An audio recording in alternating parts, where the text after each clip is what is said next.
नमस्कार, मैं स्वतंत्र कुमार और आप सभी का स्वागत करता हूं आपके अपने चैनल शॉर्ट हैंड टीम पर। तो दोस्तों, आज के इस वीडियो में दैनिक जागरण के संपादकीय से 440 शब्दों के डिक्टेशन को हम लोग लेने वाले हैं।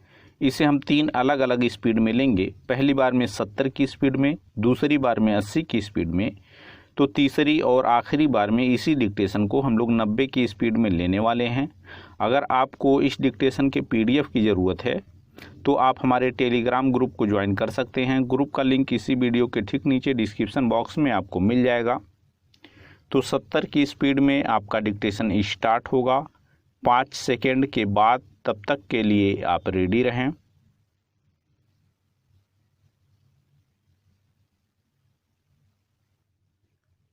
स्टार्ट।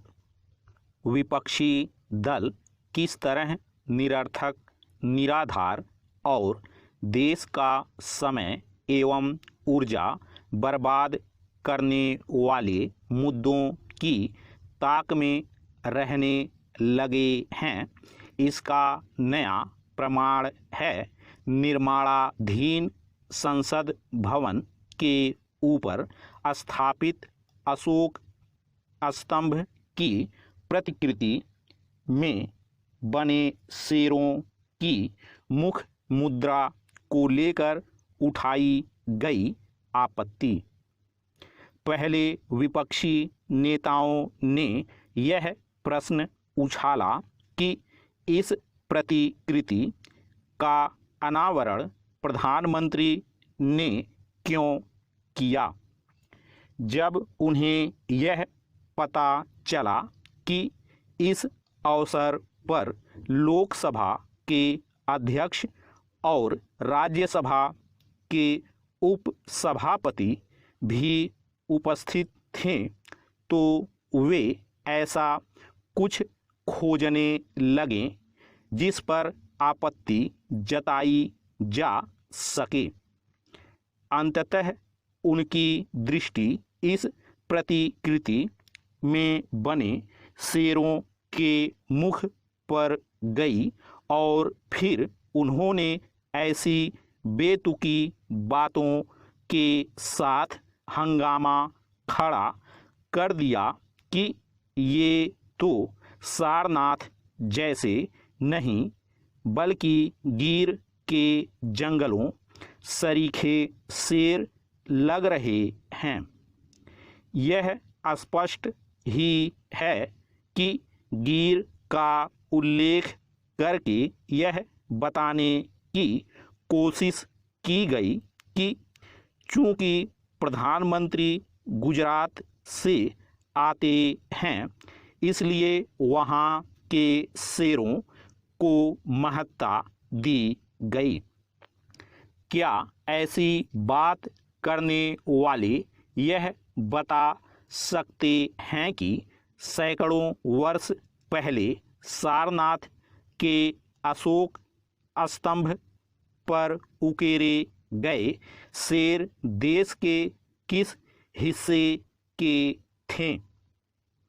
समझना कठिन है कि इस साधारण से तथ्य की अनदेखी क्यों की गई कि यदि मूल कृति की प्रतिकृति कहीं अधिक बड़े आकार में बनाई जाएगी तो उसमें कुछ ना कुछ अंतर दिखना स्वाभाविक है। इसी तरह कई बार इससे भी फर्क पड़ता है कि किसी प्रतिमा को किस एंगल से देखा जा रहा है अथवा उसकी फोटो कितनी दूरी या निकट से खींची गई। पैरा। इससे हास्यास्पद और कुछ नहीं कि एक विपक्षी नेता ने यह भी भांप लिया कि सारनाथ के अशोक स्तंभ वाले शेरों के चेहरे पर सौम्यता दिखती है, लेकिन संसद भवन में स्थापित प्रतिकृति वाले शेर आक्रामक और आदमखोर प्रवृत्ति के दिख रहे हैं। क्या किसी प्रतिकृति में बने शेर के चेहरे पर सौम्यता तलाशने की कोशिश से अधिक और कोई बचकानी बात हो सकती है? यह गनीमत ही रही कि हंसते मुस्कुराते शेर दर्शाने की मांग नहीं की गई। भले ही ऐसी बचकानी बातें करने का उद्देश्य प्रधानमंत्री पर निशाना साधना हो, लेकिन इससे कुल मिलाकर राष्ट्रीय प्रतीकों को भी जानबूझकर विवाद का विषय बनाने की मानसिकता ही उजागर हुई। इस मानसिकता का परिचय उसी समय से दिया जा रहा है जब से नए संसद भवन के निर्माण की पहल की गई। यह किसी से छिपा नहीं कि पहले किस तरह नए संसद भवन के निर्माण को अनावश्यक बताया गया और फिर किस प्रकार बार बार अदालतों का दरवाज़ा खटखटाया गया। यह काम केवल इस ईर्ष्या के कारण किया गया ताकि प्रधानमंत्री नरेंद्र मोदी को नए संसद भवन के निर्माण का श्रेय न मिलने पाए। स्टॉप। दोस्तों, इसी डिक्टेशन को दूसरी बार में हम लोग 80 की स्पीड में लेंगे और आपका समय स्टार्ट होगा 5 सेकंड के बाद। तब तक के लिए आप रेडी रहें।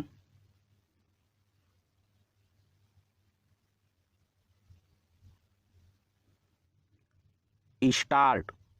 विपक्षी दल किस तरह निरर्थक, निराधार और देश का समय एवं ऊर्जा बर्बाद करने वाले मुद्दों की ताक में रहने लगे हैं, इसका नया प्रमाण है निर्माणाधीन संसद भवन के ऊपर स्थापित अशोक स्तंभ की प्रतिकृति में बने शेरों की मुख मुद्रा को लेकर उठाई गई आपत्ति। पहले विपक्षी नेताओं ने यह प्रश्न उछाला कि इस प्रतिकृति का अनावरण प्रधानमंत्री ने क्यों किया, जब उन्हें यह पता चला कि इस अवसर पर लोकसभा के अध्यक्ष और राज्यसभा के उपसभापति भी उपस्थित थे, तो वे ऐसा कुछ खोजने लगे जिस पर आपत्ति जताई जा सके। अंततः उनकी दृष्टि इस प्रतिकृति में बने शेरों के मुख पर गई और फिर उन्होंने ऐसी बेतुकी बातों के साथ हंगामा खड़ा कर दिया कि ये तो सारनाथ जैसे नहीं बल्कि गिर के जंगलों सरीखे शेर लग रहे हैं। यह स्पष्ट ही है कि गिर का उल्लेख करके यह बताने की कोशिश की गई कि चूंकि प्रधानमंत्री गुजरात से आते हैं, इसलिए वहाँ के शेरों को महत्ता दी गई। क्या ऐसी बात करने वाले यह बता सकते हैं कि सैकड़ों वर्ष पहले सारनाथ के अशोक स्तंभ पर उकेरे गए शेर देश के किस हिस्से के थे। समझना कठिन है कि इस साधारण से तथ्य की अनदेखी क्यों की गई कि यदि मूल कृति की प्रतिकृति कहीं अधिक बड़े आकार में बनाई जाएगी तो उसमें कुछ ना कुछ अंतर दिखना स्वाभाविक है। इसी तरह कई बार इससे भी फर्क पड़ता है कि किसी प्रतिमा को किस एंगल से देखा जा रहा है अथवा उसकी फोटो कितनी दूरी या निकट से खींची गई। पैरा इससे हास्यास्पद और कुछ नहीं कि एक विपक्षी नेता ने यह भी भांप लिया कि सारनाथ के अशोक स्तंभ वाले शेरों के चेहरे पर सौम्यता दिखती है, लेकिन संसद भवन में स्थापित प्रतिकृति वाले शेर आक्रामक और आदमखोर प्रवृत्ति के दिख रहे हैं। क्या किसी प्रतिकृति में बने शेर के चेहरे पर सौम्यता तलाशने की कोशिश से अधिक और कोई बचकानी बात हो सकती है? यह गनीमत ही रही कि हंसते मुस्कुराते शेर दर्शाने की मांग नहीं की गई। भले ही ऐसी बचकानी बातें करने का उद्देश्य प्रधानमंत्री पर निशाना साधना हो, लेकिन इससे कुल मिलाकर राष्ट्रीय प्रतीकों को भी जानबूझकर विवाद का विषय बनाने की मानसिकता ही उजागर हुई। इस मानसिकता का परिचय उसी समय से दिया जा रहा है जब से नए संसद भवन के निर्माण की पहल की गई। यह किसी से छिपा नहीं कि पहले किस तरह नए संसद भवन के निर्माण को अनावश्यक बताया गया और फिर किस प्रकार बार बार अदालतों का दरवाज़ा खटखटाया गया।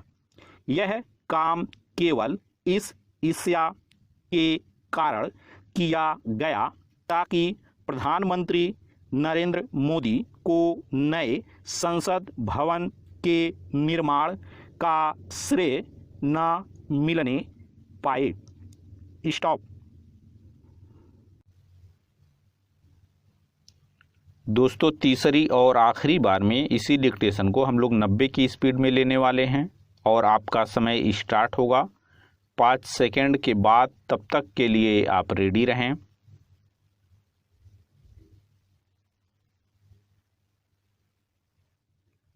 स्टार्ट।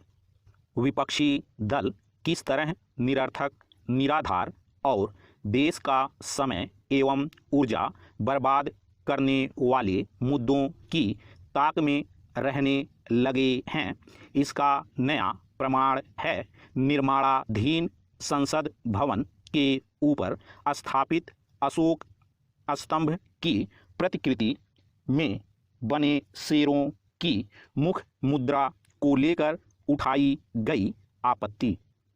पहले विपक्षी नेताओं ने यह प्रश्न उछाला कि इस प्रतिकृति का अनावरण प्रधानमंत्री ने क्यों किया। जब उन्हें यह पता चला कि इस अवसर पर लोकसभा के अध्यक्ष और राज्यसभा के उपसभापति भी उपस्थित थे, तो वे ऐसा कुछ खोजने लगे जिस पर आपत्ति जताई जा सके। अंततः उनकी दृष्टि इस प्रतिकृति में बने शेरों के मुख पर गई और फिर उन्होंने ऐसी बेतुकी बातों के साथ हंगामा खड़ा कर दिया कि ये तो सारनाथ जैसे नहीं, बल्कि गिर के जंगलों सरीखे शेर लग रहे हैं। यह स्पष्ट ही है कि गिर का उल्लेख करके यह बताने की कोशिश की गई कि चूंकि प्रधानमंत्री गुजरात से आते हैं, इसलिए वहाँ के शेरों को महत्ता दी गई। क्या ऐसी बात करने वाले यह बता सकते हैं कि सैकड़ों वर्ष पहले सारनाथ के अशोक स्तंभ पर उकेरे गए शेर देश के किस हिस्से के थे? समझना कठिन है कि इस साधारण से तथ्य की अनदेखी क्यों की गई कि यदि मूल कृति की प्रतिकृति कहीं अधिक बड़े आकार में बनाई जाएगी तो उसमें कुछ ना कुछ अंतर दिखना स्वाभाविक है। इसी तरह कई बार इससे भी फर्क पड़ता है कि किसी प्रतिमा को किस एंगल से देखा जा रहा है अथवा उसकी फोटो कितनी दूरी या निकट से खींची गई। पैरा इससे हास्यास्पद और कुछ नहीं कि एक विपक्षी नेता ने यह भी भांप लिया कि सारनाथ के अशोक स्तंभ वाले शेरों के चेहरे पर सौम्यता दिखती है, लेकिन संसद भवन में स्थापित प्रतिकृति वाले शेर आक्रामक और आदमखोर प्रवृत्ति के दिख रहे हैं। क्या किसी प्रतिकृति में बने शेर के चेहरे पर सौम्यता तलाशने की कोशिश से अधिक और कोई बचकानी बात हो सकती है? यह गनीमत ही रही कि हंसते मुस्कुराते शेर दर्शाने की मांग नहीं की गई। भले ही ऐसी बचकानी बातें करने का उद्देश्य प्रधानमंत्री पर निशाना साधना हो, लेकिन इससे कुल मिलाकर राष्ट्रीय प्रतीकों को भी जानबूझकर विवाद का विषय बनाने की मानसिकता ही उजागर हुई। इस मानसिकता का परिचय उसी समय से दिया जा रहा है जब से नए संसद भवन के निर्माण की पहल की गई। यह किसी से छिपा नहीं कि पहले किस तरह नए संसद भवन के निर्माण को अनावश्यक बताया गया और फिर किस प्रकार बार बार अदालतों का दरवाजा खटखटाया गया। यह काम केवल इस ईर्ष्या के कारण किया गया ताकि प्रधानमंत्री नरेंद्र मोदी को नए संसद भवन के निर्माण का श्रेय न मिलने पाए। स्टॉप।